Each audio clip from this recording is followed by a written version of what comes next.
Assalamualaikum warahmatullahi wabarakatuh. Perkenalkan, saya Funti Septiawati Polapa SKEL MSI, salah satu dosen tetap di program studi Ilmu Kelautan Universitas Muhammadiyah Palopo. Pada kesempatan ini, saya akan memaparkan salah satu mata kuliah yang saya ampuh, yaitu koralogi. Sebagai dosen, saya telah menerapkan Tridharma Perguruan Tinggi yang terdiri dari pengajaran, penelitian, dan pengabdian. Saya menggunakan sistem pengajaran DIA atau merupakan singkatan dari Delivery, Interaksi, dan Assessment. Delivery di mana saya menyediakan beragam materi pembelajaran untuk membantu mahasiswa belajar secara mandiri, sehingga materi yang diberikan dapat diterima dengan baik oleh mahasiswa. Interaksi yaitu kegiatan tatap muka antara dosen dan mahasiswa untuk membahas materi kuliah yang dilakukan di kelas untuk mencapai capaian pembelajaran. Yang terakhir, asesmen, yaitu memberikan tugas terstruktur yang direncanakan. Misalnya, membahas suatu artikel, kuis, dan menyelesaikan kasus, guna mengukur kemampuan mahasiswa dalam menerima materi pembelajaran secara objektif. Sebelum masuk ke dalam penjelasan sistem pengajaran yang saya terapkan, terlebih dahulu saya akan menjelaskan mengenai mata kuliah yang saya bawakan. Mata kuliah ini berjudul Koralogi. Mata kuliah ini merupakan mata kuliah teori wajib prodi dengan bobot 3 SKS dan berada di semester 4. Mata kuliah ini dapat diambil oleh mahasiswa dengan persyaratan telah menyelesaikan mata kuliah ekologi laut. Mata kuliah koralogi ini mengkaji 8 aspek. Yang pertama, ruang lingkup dinamika koralogi. Yang kedua, teori evolusi karang.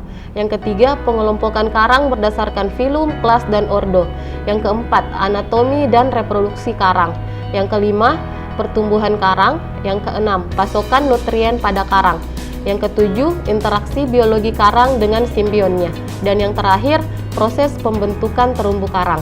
Selanjutnya, saya akan menjelaskan mengenai komponen atau aspek delivery yang berkaitan dengan mata kuliah yang saya bawakan. Sebelum melanjutkan terhadap aspek delivery, saya terlebih dahulu akan menjelaskan mengenai capaian pembelajaran atau biasa disingkat CPL mata kuliah koralogi ini.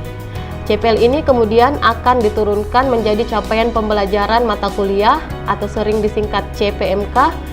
Kemudian CPMK ini akan dijabarkan menjadi sub CPMK, di mana seluruh capaian pembelajaran telah sejalan dengan profil lulusan program studi, yakni menjadi tenaga peneliti dan konsultan kelautan.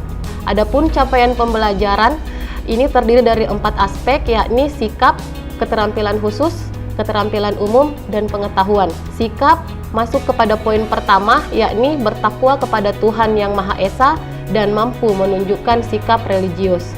Selanjutnya, keterampilan khusus masuk ke poin pertama, yakni mampu menerapkan pemikiran logis, kritis, sistematis, dan inovatif dalam konteks pengembangan atau implementasi ilmu pengetahuan dan teknologi yang memperhatikan dan menerapkan nilai humaniora yang sesuai dengan bidang keahliannya. Selanjutnya, keterampilan umum masuk ke poin keempat, yakni menguasai analisis yang cermat terhadap kontribusi teori maupun konsep pengembangan ilmu kelautan yang dapat diaplikasikan pada institusi pemerintah baik secara spesifik maupun luas. Yang terakhir, pengetahuan masuk ke dalam poin ke-8, yakni memperlihatkan pemikiran, sikap, dan perilaku yang mencerminkan pribadi yang mengetahui tentang peran dan tanggung jawab ahli kelautan yang humanis dan bernilai islami. Selanjutnya, dari sub CPMK kemudian dibagi menjadi 14 kali pertemuan dan tidak termasuk UTS dan UAS. Kemudian dari capaian pembelajaran lulusan diturunkan menjadi capaian pembelajaran mata kuliah atau sering disebut sebagai CPMK yang dibagi menjadi 3 bagian, terdiri dari CPMK pertama, yakni menguasai hakikat ilmiah yang mendasari koralogi. CPMK kedua, merumuskan masalah koralogi dalam bidang bioekologi laut. CPMK ketiga, menerapkan metode ilmiah untuk memecahkan permasalahan dalam interaksi koralogi dan penyebabnya. Selanjutnya, dari CPMK kemudian dijabarkan menjadi sub CPMK yang mendukung CPMK tersebut. Adapun sub CPMK terdiri dari 5 bagian, di mana bagian pertama mampu menjelaskan ruang lingkup koralogi, selanjutnya dapat memahami hikayat terumbu karang, bagian yang ketiga dapat mengelompokkan karang berdasarkan filmnya, bagian yang keempat mampu menjelaskan tentang proses reproduksi dan pertumbuhan karang, dan bagian yang terakhir dapat menjelaskan tentang bagaimana karang memperoleh sumber energi serta interaksinya dengan lingkungan. Untuk mendukung kegiatan pengajaran di kelas, saya menggunakan berbagai literatur dari jurnal penelitian yang mendukung materi yang saya bawakan. Jurnal yang dibahas berasal dari jurnal hasil penelitian saya sendiri, jurnal nasional maupun jurnal internasional, di mana kegunaan jurnal tersebut untuk mendukung perkembangan ilmu pengetahuan terkait dengan materi yang saya bawakan. Nah, itulah model delivery yang saya sampaikan dalam proses pengajaran yang saya bawakan. Selanjutnya, kita masuk ke aspek interaksi. Adapun sistem interaksi yang saya lakukan di kelas yaitu sistem SCL atau Student Center Learning, di mana sistem SCL ini merupakan pembelajaran yang menempatkan mahasiswa sebagai peserta didik atau subjek sehingga akan mengembangkan minat menjadi lebih aktif, kreatif, dan inovatif. Sistem SCL ini terdiri dari pembelajaran interaktif, diskusi, studi kasus, dan pembelajaran kooperatif. SCL itu terdiri dari beberapa. Yang pertama, interactive learning, yaitu pemaparan materi dalam kelas oleh dosen dengan menyisipkan pertanyaan kepada mahasiswa dan meminta pendapat mahasiswa. Yang kedua, think, pair, share, yaitu berdiskusi dengan mengangkat isu-isu atau tema tertentu kemudian dipresentasikan. Yang ketiga, base case study dengan cara mengambil berbagai kasus sebagai contoh. Yang keempat, project based cooperative learning, di mana sebagai contoh mahasiswa ditugaskan untuk mencari berita, isu atau kasus terkini tentang kondisi terumbu karang. Adapun platform yang saya gunakan yaitu LMS, di mana platform tersebut mahasiswa akan mengisi presentasi di kelas, mengisi kuis, dan mengumpulkan tugas yang diberikan. Nah, itulah model aspek interaksi yang saya terapkan dalam pembelajaran yang saya bawakan. Selanjutnya, aspek asesmen, di mana aspek asesmen yang saya lakukan yaitu proses penilaian kepada mahasiswa secara objektif sesuai dengan kemampuan mahasiswa itu sendiri. Adapun untuk poin-poin penilaian telah saya paparkan dalam kontrak perkuliahan sebelum dimulai proses pembelajaran di kelas. Hasil asesmen yang saya lakukan dengan harapan mahasiswa dapat mengetahui proses penilaian yang saya lakukan secara transparan dan objektif. Sebagai penutup, demikian pemaparan 3 aspek yang saya terapkan dalam proses pembelajaran yang saya lakukan, yang terdiri dari delivery, interaksi, dan asesmen atau kita sebut DIA. Selanjutnya saya akan menampilkan proses pembelajaran yang saya lakukan di kelas dengan micro teaching secara luring, yaitu mata kuliah koralogi yang baru saja saya ajarkan pada semester ini. Selamat menyaksikan. Bismillahirrahmanirrahim. Assalamualaikum warahmatullahi wabarakatuh. Waalaikumsalam warahmatullahi wabarakatuh. Dan selamat siang. Siang. Bagaimana kabarnya? Alhamdulillah. Alhamdulillah. Baiklah, sebelum kita memulai perkuliahan kita pada hari ini, ada baiknya kita mulai dengan doa. Sebelum memulai, mari kita berdoa menurut agama dan keyakinan kita masing-masing. Doa dimulai.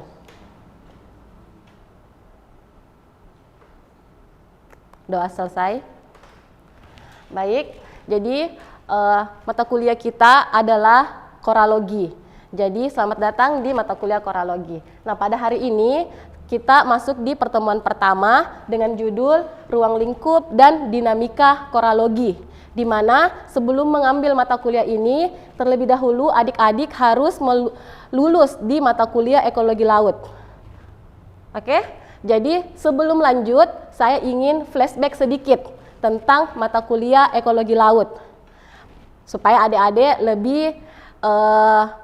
lebih mendalami nanti mata kuliah ini. Nah, ada yang bisa jelaskan saya 3 ekosistem yang dipelajari di mata kuliah ekologi laut?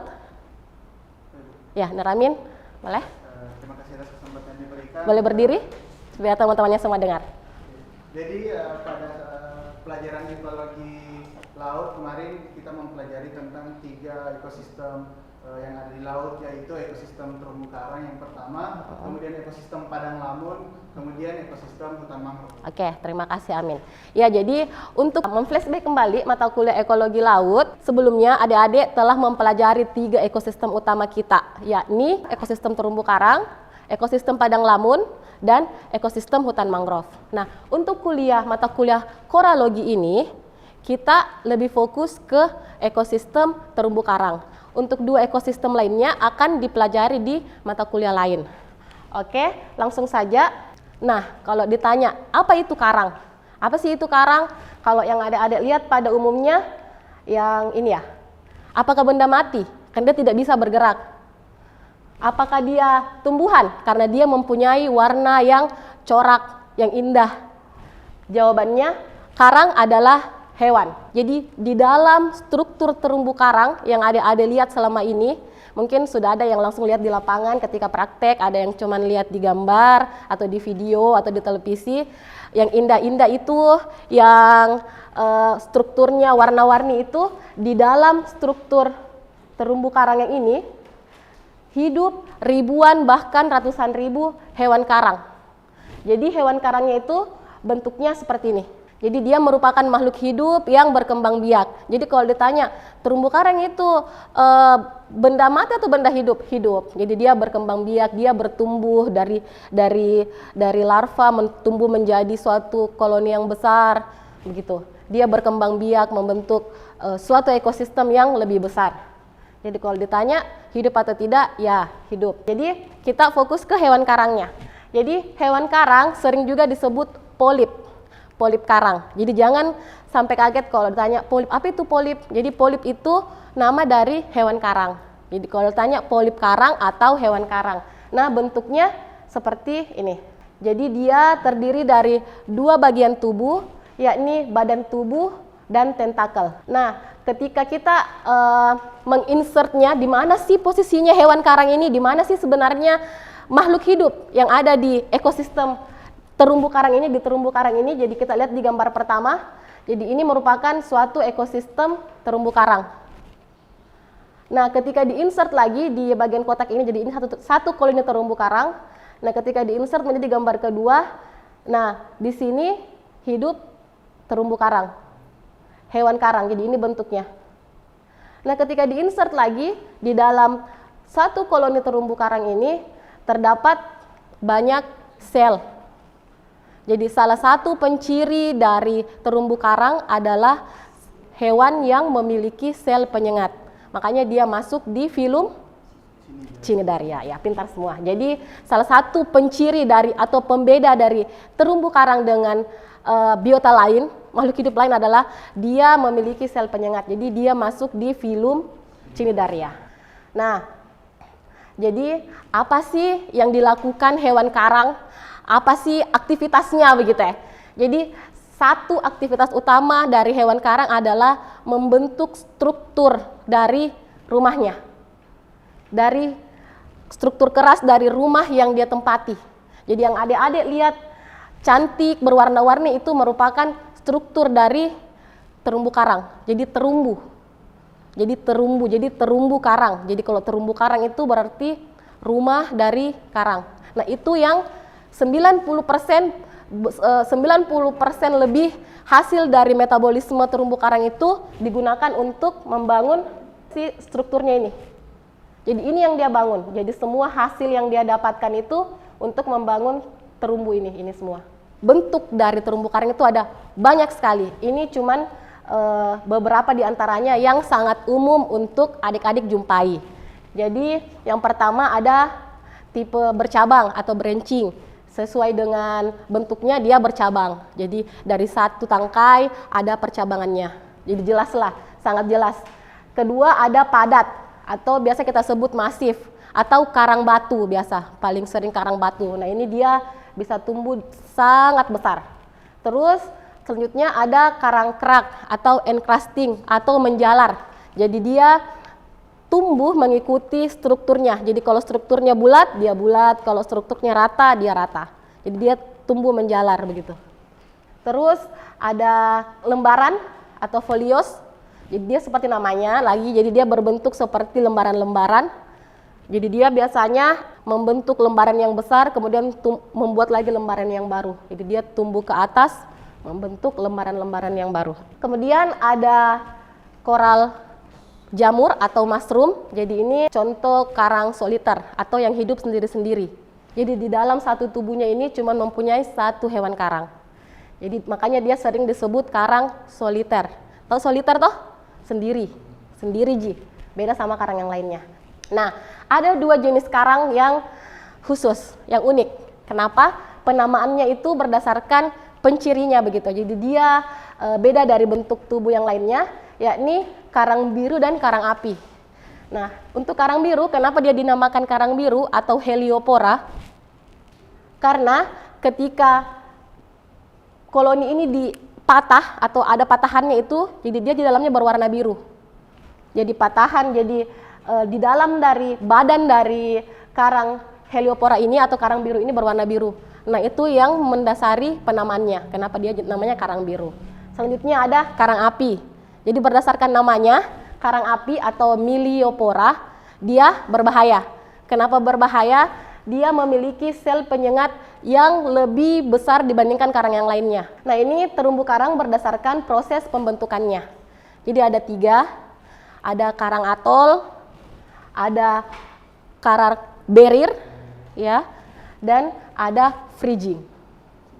Jadi ini 3 jenis karang, terumbu karang berdasarkan bentuk pertumbuhannya. Oke, jadi ini ilustrasi atau contoh begitu ya, ketika kita merusak terumbu karang. Nah, contoh, jadi misalnya ini Pak Aco. Jadi Pak Aco ini seorang nelayan. Dia melakukan, karena dia nelayan, dia menangkap ikan. Nah, salahnya dia menangkap ikan dengan cara yang tidak benar. Dia mengebom. Nah, kenapa? Terus dia mengebom di atas terumbu karang. Kenapa dia mengebom atas terumbu karang? Nah, kembali tadi ke fungsi utama terumbu karang merupakan rumah bagi ikan, tempat nursery ground-nya. Jadi banyak sekali ikan yang hidup di sekitaran terumbu karang. Makanya dia ngebom di sini, ngebom. Jadi dia dapat ikan tetapi terumbu karangnya rusak. Nah, kalau ada lihat toh, jadi dia rusak ini. Jadi ini semua hancur. Nah, ini ekosistem terumbu karang yang ada di sini, dia bisa pulih kembali seperti sebelum dibom sama Pak Aco itu ketika Pak Aco berumur 60 tahun. Jadi dia membutuhkan waktu yang sangat lama untuk dapat kembali ke bentuk awalnya. Nah, ini kasusnya ketika ekosistem ini tidak lagi dibom-bom selama waktu itu. Jadi sangat lama waktu yang dibutuhkan untuk terumbu karang dapat recovery kembali. Jadi itulah salah satu kenapa kita harus menjaga terumbu karang. Lanjut ke reproduksi karang. Reproduksi. Jadi bagaimana suatu organisme memperbanyak spesiesnya. Jadi untuk terumbu karang itu dia mempunyai 2 sifat. Jadi ada gonokoristik dan hermaprodit.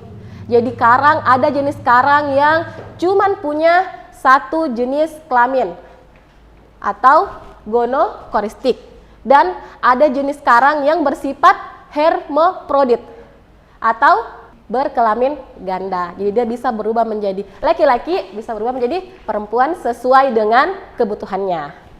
Oke. Dan dari kedua jenis seksual tadi itu dia bisa bersifat seksual dan aseksual. Jadi untuk seksual itu adanya pertemuan antara sel gamit jantan dan sel gamit betina. Sedangkan untuk aseksual, dia misalnya membelah diri atau membentuk koloni baru, membentuk koloni baru dengan bukan pertemuan antara gamet tadi itu. Bagaimana cara karang mencari makan? Nah, dia menetap di dalam strukturnya. Dia tidak bisa keluar-keluar. Misalnya kayak ikan, dia kemana-mana begitu ya cari makan. Dia berburu makanan dengan ikan yang lain. Nah, karang makan dengan bantuan tentakelnya. Jadi ini contoh gambar bagaimana dia mengambil makanan di perairan. Jadi yang aktif itu tentakelnya. Jadi di dalam tentakelnya itu dia punya sel penyengat yang bisa mematikan mangsanya. Apa makanannya? Plankton. Jadi organisme terkecil di perairan. Selain bantuan tentakel, dia juga dibantu oleh simbionnya. Jadi ada dua cara hewan karang mendapatkan energi. Yang pertama dengan mencari makan sendiri dan dengan bantuan zooxanthella. Makanya terumbu karang bersifat heterotrof dan autotrof. Jadi dia memiliki dua sifat itu. Untuk mencari makan dengan cara heterotrof, dia biasanya melakukannya di malam hari. Jadi simbion karang itu sering disebut dengan nama zooxanthella. Jadi zooxanthella merupakan suatu alga hijau. Jadi bentuknya seperti ini. Jadi ini bisa dilihat dengan bantuan mikroskop. Itu pun bentuknya cuma bulat-bulat kayak kacang telur. Jadi dia bulat-bulat seperti ini. Tapi alga inilah yang 90% memberi energi kepada hewan karang. Karena dia alga hijau, dia berfotosintesis. Jadi makanya kenapa karang lebih bersifat autotrof pada siang hari, karena zooxanthellanya bekerja di siang hari. Jadi siang hari itu zooxanthella yang bekerja. Dia yang mereproduksi, dia yang menyerap matahari sebanyak-banyaknya untuk mengubahnya menjadi energi. Nah, jadi di sini ada simbiosis mutualisme. Jadi dua-duanya dapat keuntungan ya. Satu dapat tempat tinggal, yang satu dapat makanan. Jadi sama-sama untung. Jadi itu bentuk simbiosisnya. Nah, yang terakhir ini contoh ketika karang tidak punya zooxanthella. Dia akan berwarna putih. Jadi ini sebenarnya warna dari struktur terumbu karang. Kenapa dia berwarna putih? Karena dia tersusun dari zat kapur atau CaCO3. Jadi hasil dari metabolisme terumbu karang itu menghasilkan CaCO3 atau biasa disebut zat kapur. Nah, makanya dia warna aslinya itu warna putih. Nah, ini bentuk terumbu karang tanpa zooxanthella.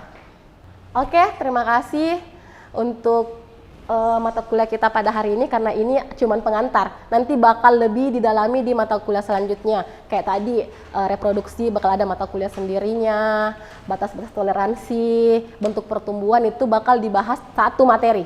Jadi ini adalah materi pengantar dan kita mempelajari sekilas. Oke, ada yang mau ditanyakan? Oh Yayan, oke. Baik, sedikit dari saya. Pertanyaannya itu mengenai lagun. Kan tadi ibu menjelaskan ada sedikit mengenai lagun. Nah, Lagun, oh ya. Saya apa yang dimaksud dengan lagun? Lagun, oke. Terima kasih Yayan. Oke, lagun. Jadi pertanyaan Yayan, Bu, apa itu lagun? Tadi kita singgung sedikit tentang lagun. Jadi lagun itu ditemukan di salah satu bentuk terumbu karang berdasarkan proses terbentuknya. Jadi lagun itu dibentuk oleh dua tipe terumbu karang, yakni atol dan barrier. Jadi tadi saya singgung sedikit, jadi lagun itu merupakan suatu perairan yang dibatasi oleh terumbu karang. Jadi lagun itu kayak bisa dijadikan satu ekosistem tersendiri karena dia memiliki karakteristik khusus. Misalnya karakteristik khusus karangnya itu beda dengan karang yang tumbuh di lautan biasanya, begitu ya, di perairan biasanya. Jadi dia biasanya merupakan suatu ekosistem tersendiri. Jadi dia dikaji sendiri biasa. Nah, biasanya ini lagun dia tidak terprediksi kedalamannya karena memang hampir semua itu tidak bisa diprediksi kedalamannya karena sangat dalam. Oke, Yen? Jadi dia satu ekosistem sendiri. Dan nanti kalau kita mau kaji itu ada satu pembahasan tersendiri tentang ekosistem lagun. Oke? Ada pertanyaan lagi? Oke, Sarir. Oke, saya akan bertanya, apakah jenis simbion karang yang satu itu sama dengan jenis yang lainnya? Simbion pada karang, Ya. zooxanthella. Oh ya, oke, terima kasih Sarir. Nah, Sarir bertanya, Bu, apakah zooxanthella di karang A itu sama dengan zooxanthella di karang B? Jawabannya tidak. Karena masing-masing karang memiliki jenis simbion tersendiri. Makanya sekarang itu penelitian yang banyak sekarang itu mengidentifikasi sampai ke clades dari susantelanya. Jadi ini susantelanya jenis apa? Jenis A, B, C, D. Kayak begitu. Jadi pasti beda. Oke, Sarir? Oke, ada pertanyaan selanjutnya? Oke, Amin. Kayaknya cowok-cowok yang lebih semangat ya. Oke. Oke, jadi pertanyaan kan tadi diperlihatkan terjadinya pemutihan karang atau bleaching. Iya. Nah, itu kan proses bleaching itu kan berarti susantela keluar dari tubuh karang itu. Apakah pada saat bleaching susantela itu dapat kembali lagi ke tubuh karangnya, ke struktur tubuh karangnya itu? Kan dia sudah keluar, apakah mereka bisa kembali lagi? Oh, ya.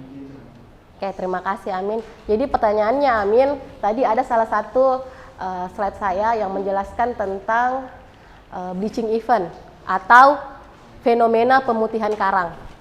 Jadi saya jelas ini yang ini ya. Jadi yang menunjukkan warna aslinya karang bagaimana, itu yang ditanyakan Amin. Nah, yang ditanyakan Amin kan di sini warna putih karena keluar ke susantelanya, jadi dia berwarna putih. Nah, pertanyaannya Amin, apakah susantela yang keluar tadi itu bisa kembali ke dalam? Begitu, Di? Oke. Jawabannya 50% bisa, 50% tidak. Itu pun untuk jenisnya itu tidak bisa dipastikan dia jenis yang sama. Jadi peluangnya 50-50 lah begitu ya. Makanya jadi saya jelaskan sedikit tentang fenomena coral bleaching. Jadi fenomena coral bleaching itu dipengaruhi oleh peningkatan suhu permukaan bumi. Jadi kenapa susantela keluar dari tubuh karang? Karena dia kepanasan. Jadi panas kak, ini panas kak, harus kak keluar karena kalau tinggal kak di dalam bisa kak, lebih bisa kak mati begitu ya karena kepanasan. Jadi dia keluar dari tubuh karang, jadi dari tubuh hewan karang. Nah, makanya terjadi bleaching event. Jadi sebenarnya nanti susantela yang keluar dari sini itu, kenapa tadi saya bilang 50-50? Karena masih ada peluang karang yang berwarna putih ini dia bisa hidup. Ketika rentan waktu antara susantela keluar dan masuk itu tidak terlalu lama. Tapi kalau dia sudah lebih dari beberapa hari, karang ini bakal mati. Makanya salah satu pembunuh terbesar terumbu karang adalah fenomena peningkatan suhu permukaan bumi atau global warming. Jadi global warming merupakan salah satu pembunuh terbesar. Kenapa? Karena itu tadi 50-50%. Dan dia tidak bisa apa-apain. Masa kalau panas taruh ke es nggak mungkin tahu. Jadi kita cuma bisa pasrah ke fenomena itu. Beda halnya dengan kerusakan-kerusakan akibat kegiatan-kegiatan manusia. Oke, menjawab? Oke, karena juga sudah azan. Jadi kita akhiri mata kuliah kita pada hari ini. Oke, sebagai penutup nanti adik-adik jangan lupa absen di LMS ya.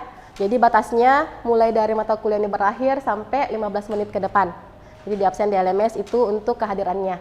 Nah, karena ini pertemuan pertama, jadi minggu depan itu, mulai minggu depan, saya akan upload mata kuliah materi pembelajaran saya di LMS, bisa diunduh 1 hari sebelum mata kuliah berlangsung. Jadi misalnya besok kita mata kuliah besok mata kuliah kita, jam kita hari ini bisa di-upload bisa diunduh nih bahan ajarnya untuk dipelajari.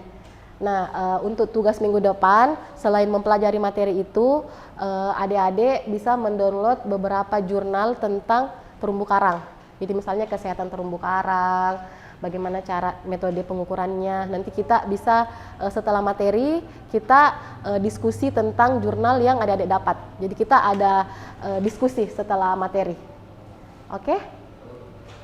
Ada yang mau tanyakan untuk proses perkuliahannya lagi?